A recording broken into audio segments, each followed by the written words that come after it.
فلسطین کی آزادی کا مشن، یہودیوں کو قدم قدم پر دھول چٹانے والا، اکیلا ہی عالم کفر سے ٹکرانے کا حوصلہ رکھنے والا، پاک دھرتی کا ایک عظیم مجاہد، کفر پر لاوے کی طرح برسنے والے اس مجاہد کی طویل داستان سننے کے لیے چینل کو سبسکرائب کیجئے اور ویڈیو کو لائک کیجئے۔ میں نے کرنل نعمان کو دل ہی دل میں داد دی۔ اس نے واقعی ایسا طریقہ اختیار کیا تھا کہ سانپ بھی مر جائے اور لاٹھی بھی نہ ٹوٹے۔ مریم نے شاید ابھی سے ان خطوط پر سوچنا شروع کر دیا تھا جن کی طرف کرنل نعمان نے اشارہ کیا تھا۔ نارمن شیلوف اور ٹارمنڈو پر تشدد ہوتا رہا۔ اس دوران میں نارمن شیلوف کے چہرے کا مکمل ماسک تیار کر چکا تھا۔ اب صرف آخری مراحل طے کرنے باقی رہ گئے تھے۔ 3 دنوں کے دوران میری توجہ زیادہ تر کام کی طرف رہی تھی۔ کرنل نعمان سے بھی ملاقات کم ہی ہوئی تھی۔ تیسرے روز شام کو کرنل نے مجھے اطلاع دی کہ اب ٹارمنڈو کو اسپتال منتقل کیا جا سکتا ہے اور یہ کہ اس کی حالت خاصی تباہ ہو چکی ہے۔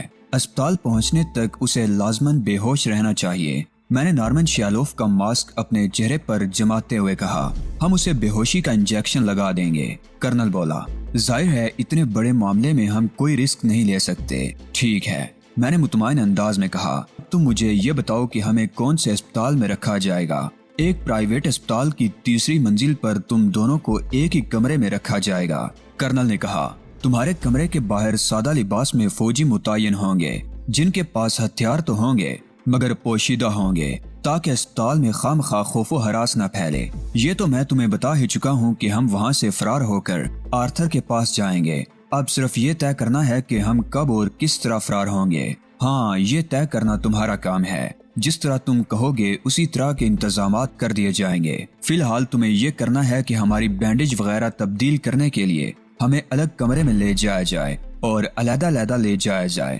تاکہ میں کوئی منصوبہ بناؤں تو تم سے اس کی جزائیات پر گفتگو کر سکوں۔ بصرہ ان دنوں بلیک آؤٹ کی زد میں ہے، لہٰذا میرا خیال ہے کہ اگر تم فرار ہونے کے لیے رات کا وقت منتخب کرو تو تمہیں اندھیرے کی آڑ بھی مل جائے گی۔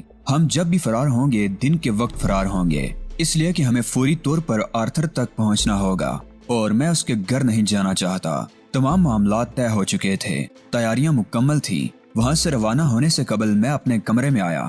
مریم حسب معمول لیٹی ہوئی تھی۔ زیادہ تر وقت وہ لیٹ کر ہی گزارتی تھی۔ مجھے کمرے میں داخل ہوتے دیکھ کر وہ اٹھ بیٹھی۔ اس کے پاس جانے سے قبل میں نے نارمن شیلوف کا ماسک چہرے سے اتار دیا تھا۔ تمہارے ہوتے ہوئے بھی میں زیادہ تر وقت تنہا ہی گزارتی ہوں، مریم نے آہستگی سے کہا۔ 3-4 دنوں کے دوران اس کا حسن ماند پڑ گیا تھا۔ سزائے موت کے خوف نے اسے نچوڑ کر رکھ دیا تھا۔ اب نہ اس کے رخساروں پر سرخی باقی رہی تھی اور نہ ہی آنکھوں میں وہ پہلے کی سی چمک رہ گئی تھی۔ وہ بجھی بجھی مزمل اور اداس نظر آنے لگی تھی۔ میرا وقت امانت ہوتا ہے مریم، میں نے بھی دھیمی آواز میں کہا۔ مجھے افسوس ہے کہ چاہنے کے باوجود بھی میں تمہیں وقت نہیں دے سکا۔ اس نے غور سے مجھے دیکھا۔ تمہاری اس بات سے اندازہ ہوتا ہے کہ تمہاری جدائی کا وقت قریب آ گیا ہے۔ ہاں مریم، میں نے ایک ٹھنڈی سانس لے کر کہا، مجھے ایک اہم مشن سونپ دیا گیا ہے جس کی تکمیل کے لیے میدان عمل میں اترنا لازمی ہو گیا ہے۔ میں تم سے اجازت طلب کرنے آیا ہوں۔ میں تمہاری شکر گزار ہوں، اس نے بھرائی ہوئی آواز میں کہا۔ تم نے جس طرح میری دلجوئی کی اس طرح تو کوئی اپنوں کے لیے بھی نہیں کرتا ہوگا۔ میں نے تم پر کوئی احسان نہیں کیا ہے مریم۔ نظریاتی اختلاف سے قطع نظر میں نے تم میں اپنی جھلک دیکھی تھی۔ ہم دونوں ہی امن کے خواہاں ہیں۔ یہ بہت مضبوط رشتہ ہوتا ہے مریم۔ ہم دونوں کی زندگی کا ایک ہی مقصد ہے۔ طرز عمل کا فرق ضرور ہے لیکن اس سے کوئی فرق نہیں پڑتا۔ مگر تم یہ بات کیوں نظر انداز کر رہے ہو کہ میں یہودی ہوں اور تم یہودیوں کے جانی دشمن ہو؟ یہ خیال غلط ہے کہ میں یہودیوں کا جانی دشمن ہوں۔ میں تو آزادی کا علم بردار ہوں۔ ہر شخص کو یہ حق حاصل ہے کہ وہ اپنی مرضی کا مذہب اختیار کرے۔ کسی کو صرف اس کے مذہب کی بنیاد پر نہ تو متعاون کیا جا سکتا ہے اور نہ ہی اس سے دشمنی رکھی جا سکتی ہے۔ میں اگر یہودیوں کا دشمن ہوں تو صرف اس وجہ سے ہوں کہ انہوں نے فلسطینیوں کی آزادی سلب کر لی ہے۔ وہ بیت المقدس پر قبضے کو اپنا حق سمجھتے ہیں۔ میری جنگ یہودیوں کے خلاف نہیں بلکہ اس جبر و استبداد کے خلاف ہے جسے یہودی برحق سمجھتے ہیں۔ اگر کوئی اور یہ باتیں کہتا تو شاید میں یقین نہ کرتی، لیکن میں نے تمہارا طرز عمل دیکھا ہے۔ میں تمہارے ان نظریات کو سلام کرتی ہوں۔ میں نے نفی میں سر ہلایا۔ یہ نظریات میرے نہیں ہیں مریم، میں نے کہا۔ یہ تو اس مذہب کی تعلیمات ہیں جس کا میں نام لیوا ہوں۔ اگرچہ میں اچھا مسلمان نہیں ہوں تاہم کوشش کرتا ہوں کہ جس حد تک بھی ممکن ہو سکے اپنے مذہب کی تعلیمات پر عمل کر سکوں۔ مگر میں نے تو سنا ہے، مریم نے ہچکچاتے ہوئے کہا، کہ اسلام جبر کا قائل ہے۔ تم مجھ سے کھل کر گفتگو کر سکتی ہو۔ میں نے نرم لہجے میں کہا، میں کوشش کروں گا کہ تمہارے سامنے تصویر کا صحیح رخ پیش کر سکوں۔ یہ صرف ایک پروپیگنڈا ہے جس میں کوئی حقیقت نہیں ہے۔ کیا یہ بات غلط ہے کہ اگر کوئی مسلمان اپنا مذہب تبدیل کرنا چاہے تو اسے جان سے مار دیا جاتا ہے؟ ہاں، یہ بات بالکل درست ہے۔ ایک بار دائرہ اسلام میں داخل ہونے کے بعد اگر کوئی اسے چھوڑتا ہے تو اس کا قتل لازم ہو جاتا ہے، لیکن اگر وہ تائب ہو جائے تو اس کی جان بخشی کی جا سکتی ہے۔ لیکن اس حکم کا اطلاق غیر مسلموں پر نہیں ہوتا۔ جبر تو اس وقت کہا جائے گا جب کسی کو زبردستی مسلمان بنایا جائے۔ مریم کچھ کہنا ہی چاہ رہی تھی کہ دروازے پر دستک ہوئی اور ایک شخص دروازہ کھول کر کمرے میں داخل ہوا۔ آپ کو کرنل صاحب یاد کر رہے ہیں، اس نے مجھ سے مؤدبانہ انداز میں کہا۔ ان سے کہنا کہ مجھے کچھ دیر لگے گی، اگر وہ چاہیں تو یہاں آ سکتے ہیں۔ تم میری وجہ سے اپنا نقصان کیوں کر رہے ہو؟ مریم نے کہا، تمہیں کسی اہم کام سے جانا ہے تو چلے کیوں نہیں جاتے؟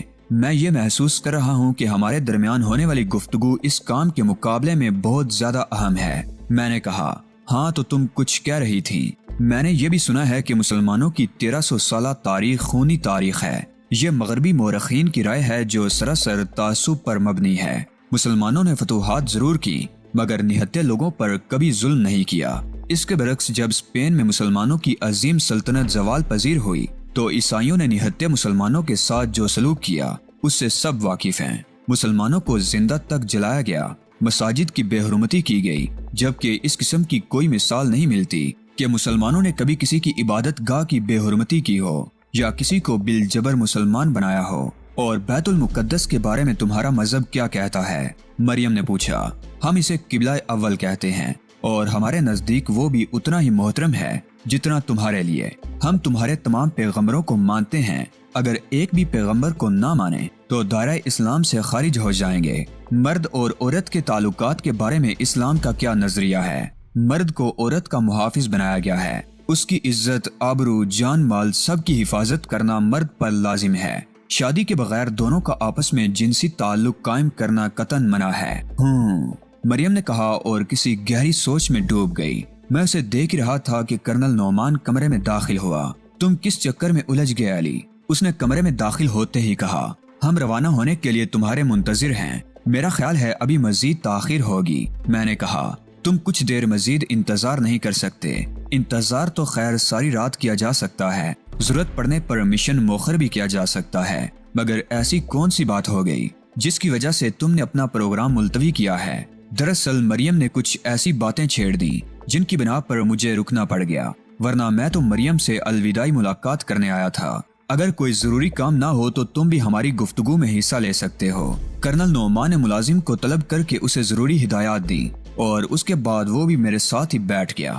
اس تمام عرصے میں مریم گہری سوچ میں ڈوبی رہی تھی۔ عام طور پر جن مسلمانوں کو میں نے دیکھا ہے انہیں ان تمام برائیوں میں مبتلا پایا ہے جن میں بقول تمہارے اہل مغرب ملوث ہیں۔ کچھ دیر بعد اس نے کہا، کیا تم یہ سمجھتی ہو کہ کچھ یا تمام لوگوں کے عمل نہ کرنے سے مذہبی تعلیمات پر اثر پڑ سکتا ہے؟ میں نے سوال کیا۔ نہیں، اس نے نفی میں سر ہلایا۔ لیکن یہ فیصلہ کیسے ہوگا کہ اصل تعلیمات کیا ہیں؟ یہ فیصلہ کرنا بہت آسان ہے۔ ممکن ہے میں کوئی غلط بات بتا دوں، اس لیے لٹریچر کا مطالعہ کرو۔ لٹریچر کبھی جھوٹ نہیں بولتا۔ میں یہ تصور بھی نہیں کر سکتی کہ تم مجھ سے جھوٹ بولو گے۔ مریم نے تڑپ کر کہا، تمہارے کردار سے متاثر ہو کر ہی تو میں تمہارے مذہب کے بارے میں جاننا چاہ رہی ہوں۔ اگر تم کہتے ہو تو یقیناً ٹھیک ہی کہہ رہے ہو، لیکن یہ بھی تو ہے کہ اب میرے پاس لٹریچر کا مطالعہ کرنے کی مہلت ہی نہیں ہے۔ ظاہر ہے تم مجھے ساری باتیں تو نہیں بتا سکتے۔ اگر مہلت ملتی تو میں تمہارے لٹریچر کا مطالعہ ضرور کرتی۔ اگر تمہیں مطمئن کرنے کے لیے مجھے تمام رات بھی یہاں بیٹھنا پڑے تو یقین کرو مجھے کوئی عار نہیں ہوگا۔ میرے لیے اس سے بڑھ کر کوئی بات نہیں ہو سکتی کہ تم میرے مذہب میں دلچسپی لے رہی ہو۔ میں صرف یہ جانتی ہوں کہ جس مذہب کے پیروکاروں میں تم جیسے مثالی فرد موجود ہوں وہ مذہب غلط نہیں ہو سکتا۔ بقیہ باتیں تو میں بعد میں معلوم کر لوں گی۔ سب سے پہلے یہ جاننا چاہتی ہوں کہ کوئی شخص اگر تمہارے مذہب میں شامل ہونا چاہے تو اس کے لیے اسے کیا شرائط پوری کرنا ہوگی؟ میرے جسم میں جیسے خون کی گردش یک لخت ہی تیز ہو گئی۔ وہ اسلام قبول کرنا چاہ رہی تھی۔ ایک غیر مسلم کا اسلام قبول کرنا تو ویسے ہی خوشی کی بات ہوتی ہے، لیکن اس کے معاملے میں تو میری خوشی دو چند ہو گئی تھی۔ باطنی طور پر تو وہ پہلے سے ہی مسلمان تھی، اس کی فطرت میں امن اور سلامتی تھی۔ اور اسلام کس چیز کا نام ہے؟ اس کے تو لفظی معنی ہی امن اور سلامتی کے ہیں۔ یہ تو محبت اور اخوت کا درس دینے والا مذہب ہے۔ مریم اگر قبول اسلام کے بغیر ہی مر جاتی تو مجھے تکلیف ہوتی۔ شاید اسے مسلمان دیکھنا میری لاشعوری خواہش تھی۔ اسلام قبول کرنے کے لیے کوئی شرط نہیں ہے مریم، میں نے خوشی سے لرزتی ہوئی آواز میں کہا۔ خدا کی وحدانیت اور اس کے آخری نبی صلی اللہ علیہ وآلہ وسلم پر زبان اور دل سے ایمان لانے سے آدمی مسلمان ہو جاتا ہے۔ صرف اتنی سی بات؟ مریم نے حیرت سے کہا۔ میں ان دونوں باتوں پر ایمان لاتی ہوں۔ تم نے دیکھا کرنل، میں نے خوشی سے سرشار لہجے میں کہا۔ مریم مسلمان ہو گئی۔ یہ پہلے ہی اسلامی تعلیمات سے قریب تھی، اب باقاعدہ مسلمان بھی ہو گئی۔ میں نے ایسے ڈرامے بہت دیکھے ہیں، کرنل نعمان نے خشک لہجے میں کہا۔ یہ صرف اپنی جان بچانے کے لیے یہ حرکت کر رہی ہے۔ کیا اس طرح میری جان بچ جائے گی؟ مریم نے حیرت سے کہا۔ مگر میں نے تو صرف اس لیے اسلام قبول کیا ہے کہ مرتے وقت علی کے مذہب پر ہوں۔ تم نہا کر اور کپڑے بدل کر آؤ مریم، میں تمہیں باقاعدہ کلمہ پڑھواؤں گا۔ کلمہ کیا ہوتا ہے؟ مریم نے پوچھا۔ عربی کے وہ الفاظ جن کے ادا کرتے ہی آدمی دائرہ اسلام میں داخل ہو جاتا ہے۔ میں ابھی نہا کر آتی ہوں۔ وہ جھپٹتی ہوئی باتھ روم کی طرف بڑھ گئی۔ یہ تم بیٹھے بٹھائے کس چکر میں پھنس گئے؟ کرنل نعمان نے منہ بنا کر کہا۔ چکر؟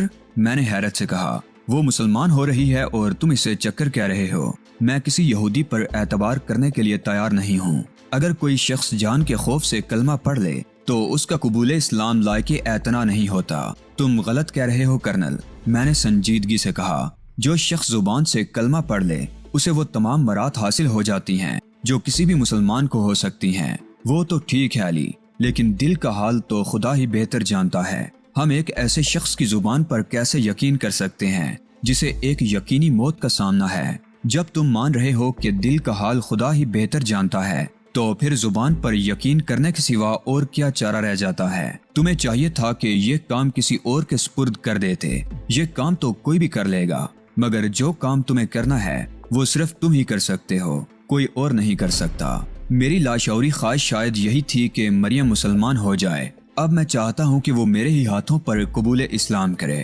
نہیں کرنل نعمان، یہ کام بھی کوئی اور نہیں کر سکتا تھا۔ کرنل نعمان بے بسی سے کندھے اچکا کر رہ گیا۔ اسے اندازہ تھا کہ مریم کے قبول اسلام سے اس کے لیے کیا دشواریاں پیدا ہو سکتی ہیں۔ مریم کو سزائے موت کا فیصلہ سنایا جا چکا تھا۔ ظاہر ہے مسلمان ہونے کے بعد اسے معاف کرنا پڑتا۔ وہ نہ کرتے تو انہیں اندازہ تھا کہ میں اس بات پر زور دوں گا اور انہیں ایک آزمائش سے دوچار ہونا پڑے گا۔ کرنل زیادہ دیر خاموش نہیں رہ سکا۔ تمہیں معلوم ہے کہ فوجی عدالت اسے سزائے موت سنا چکی ہے، اس نے کہا۔ مریم کے مسلمان ہونے کے بعد کیا ہوگا تم خود اندازہ کر سکتے ہو۔ میں مسکرایا۔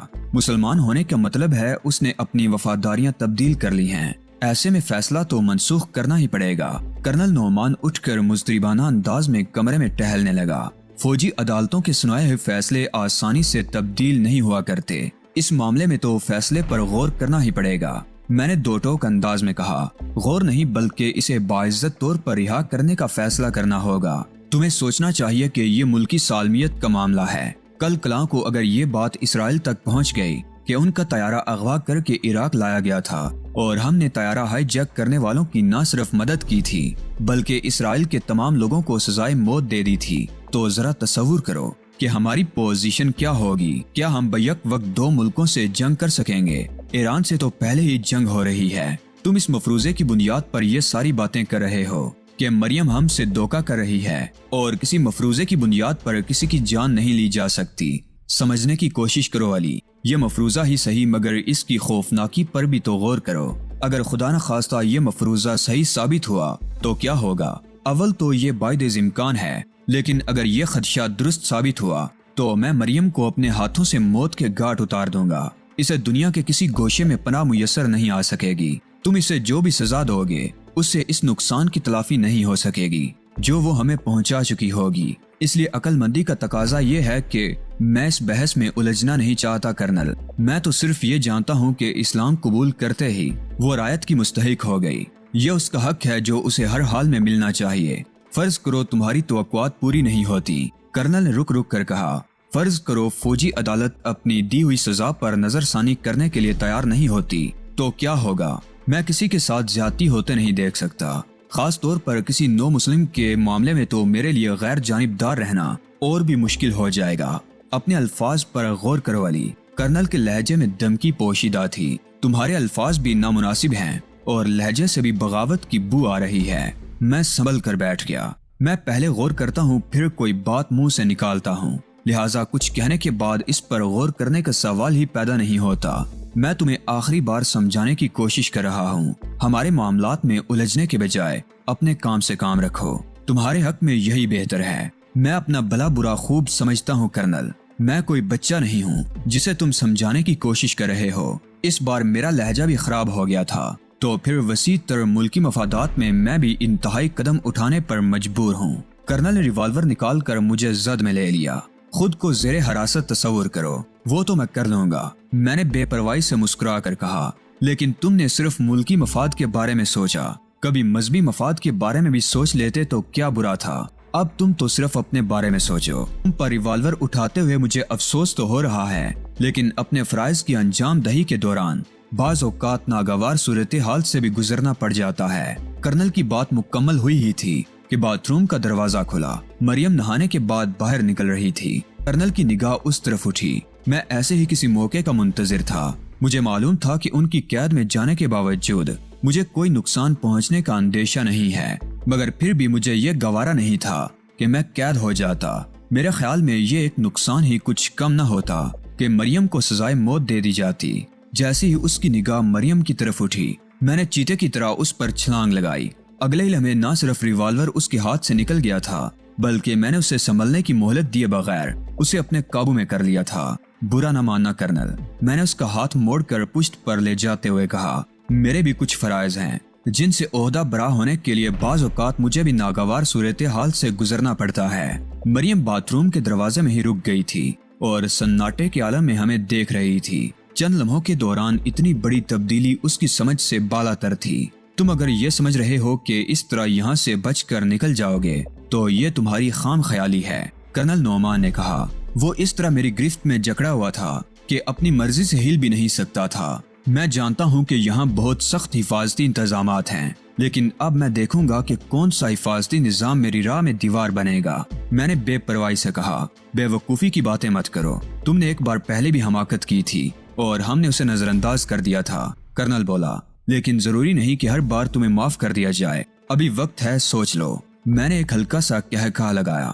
اس وقت میں جذبات کی رو میں بہہ گیا تھا، لیکن اس بار میرا تم سے اصولی اختلاف ہے۔ میں تمہیں یرغمال بنا کر خود بھی یہاں سے نکل جاؤں گا اور مریم کو بھی ساتھ لے جاؤں گا۔ میں نہ تو خود قید ہونا گوارا کر سکتا ہوں اور نہ ہی یہ برداشت کر سکتا ہوں کہ مسلمان ہونے کے باوجود اسے سزائے موت دے دی جائے۔ یہ تم کیا کہہ رہے ہو علی؟ دفعتاً مریم نے کہا، میرے معاملے میں تمہیں اتنا آگے بڑھنے کی کیا ضرورت ہے؟ یہ ایک اصولی بات ہے مریم، محض اس مطالبے پر کہ تمہاری سزا پر نظر ثانی کی ضرورت ہے۔ کرنل نے مجھے بھی حراست میں لینے کی کوشش کی تھی، اب وہ ہوگا جو میں چاہوں گا۔ کرنل نعمان کو چھوڑ دو علی، مریم نے کہا، میں نہیں چاہتی کہ میری وجہ سے دو افراد کے درمیان کسی قسم کی مخالفت پیدا ہو۔ تم فکر نہ کرو مریم، اس کی وجہ تم ہرگز نہیں ہو۔ ہمارے درمیان اصولوں کی جنگ ہے، جو اصولی طور پر درست ہوگا وہی فریق فتح یاب ہوگا۔ تو تم یوں میری بات نہیں مانو گے؟ مریم نے آگے بڑھ کر کرنل نعمان کے ہاتھ سے گرا ہوا ریوالور اٹھا لیا۔ میں ریوالور کے زور پر تمہیں حکم دیتی ہوں کہ کرنل نعمان کو چھوڑ دو، اس نے سخت لہجے میں حکم دیا۔ مریم کی جرت میرے لیے حیران کن تھی، معلوم نہیں وہ کیا چاہتی تھی، تاہم مجھے یقین تھا کہ اس میں گولی چلانے کا حوصلہ نہیں ہے، اس لیے میں نے بے خوفی سے کہا، تم ضرور گولی چلا دو مگر میں اسے چھوڑوں گا نہیں۔ تم شاید سمجھ رہے ہو کہ مجھ میں اتنی ہمت نہیں ہے، مریم نے دھمکی دی، مگر اسے خود اپنے لہجے کی کمزوری کا احساس ہو گیا تھا۔ فرض کرو تم نے مجھ پر گولی چلانے کی ہمت کر بھی لی، تب بھی یہ تو سوچو کہ میرے اور تمہارے درمیان کرنل نعمان موجود ہے، گولی پہلے اسے لگے گی بعد میں مجھ تک پہنچے گی، میں نے فاتحانہ انداز میں کہا۔ مریم نے ایک لمحے کے لیے میری بات پر غور کیا، پھر بولی، تم مجھے احمق کیوں سمجھ رہے ہو؟ گولی چلاتے وقت میں اپنی جگہ تبدیل کر لوں گی، مت بولو کرنل نعمان میرے شکنجے میں بے بس ہے، میں اس سمیت اپنی پوزیشن تبدیل کر لوں گا، گولی ہر حال میں پہلے کرنل نعمان کو لگے گی۔ مریم خاموش ہو گئی۔ وہ کسی خاص نقطے پر غور کر رہی تھی۔ ٹھیک ہے، میں یہ بات تسلیم کرتی ہوں، وہ کسی نتیجے پر پہنچتے ہوئے بولی۔ تم جیسے شخص پر میں واقعی اسلحے کے بل پر بھی قابو نہیں پا سکتی، لیکن میں نے فیصلہ کر لیا ہے کہ اگر تم دونوں کے درمیان کوئی جھگڑا ہوا بھی تو وجہ نزاع میں ہرگز نہیں بنوں گی۔ میں تم سے التجا کرتی ہوں کہ آپس میں جھگڑا مت کرو اور کرنل نعمان کو چھوڑ دو۔ کیا تم یہ چاہتی ہو کہ یہ مجھے قید کر لے اور تمہیں سزائے موت دلوا دے؟ نہیں مریم، تم احمقانہ بات کر رہی ہو اور میں تمہاری یہ بات نہیں مان سکتا۔